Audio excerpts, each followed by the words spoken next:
Mail किए गए हैं और हमें उम्मीद है कि इलेक्शन कमीशन उन अधिकारियों के खिलाफ कार्रवाई करेगा या सरकार को निर्देश करेगा कि उन पर कार्रवाई हो। इलेक्शन कमीशन अभी कहता है कि टाइम फ्रेम के अंदर नहीं दिए जाते हैं जो भी आपत्तियां जिस समय मुझे नोटिस मिला था, नोटिस के समय के अंदर अपने वर्कर्स से सहयोग लेकर के एक्सरसाइज कर करके उतने कम समय में हम 18,000 ही एफिडेविट बनवा सके। समय अगर हमारे पास और होता तो शायद एफिडेविट और मैं बना सकता था, लेकिन 18,000 एफिडेविट देने के बाद भी अगर कार्रवाई नहीं हुई है तो कौन भरोसा करेगा इलेक्शन कमीशन पर। और जो बाई इलेक्शन आपने, वो सामान्य चोरी नहीं थी, वो डकैती थी।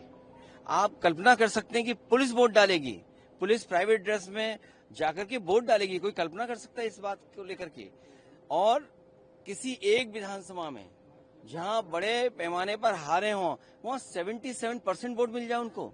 उम्मीद क्या करते हैं आप चुनाव आयोग ने कल एक बड़ी प्रेस कॉन्फ्रेंस की। अगर चुनाव आयोग के निर्देश पर और उनकी कार्रवाई पर अगर एक भी डीएम सस्पेंड हो जाए तो कभी भी ना वोट चोरी होगी ना वोट डकैती होगी। आपने जो शिकायत करी उस पर चुनाव आयोग ने कोई कार्रवाई की?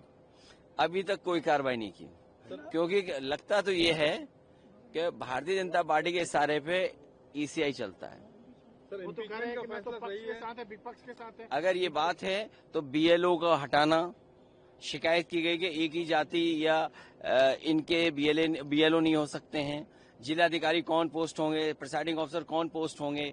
17, 19, 22, 24, 17 में कितने ट्रांसफर हुए, 19 में, 22 में, 24 में। अगर एक भी अधिकारी शिकायत पर ट्रांसफर हुआ तो बता दो। 14 में, 17 में, और उससे पहले कितने अधिकारी ट्रांसफर होते थे यूपी में। जो बीजेपी जिस अधिकारी की शिकायत कर देती थी वो तो डॉक्यूमेंटेड होगा ना, लेटर डॉक्यूमेंटेड होगा, ट्रांसफर किस अधिकारी का होगा वो डॉक्यूमेंटेड होगा।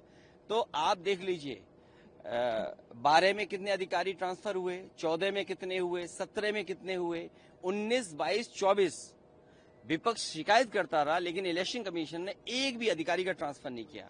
और 22 का जो अभी बाई इलेक्शन था वो तो ऐतिहासिक है, वो तो दुनिया को सीखना चाहिए कि डेमोक्रेसी कैसे चलती है। मैंने तो आपको भी निमंत्रण दिया था कि दिल्ली से पत्रकार आए और देखें यूपी में कितना निष्पक्ष चुनाव होता है। आप लोग आए नहीं, आप देख ही नहीं पाए निष्पक्ष चुनाव। मैं क्या कर सकता हूं उसके लिए। अगर आप आए होते तो शायद आपने निष्पक्ष चुनाव देखा होता।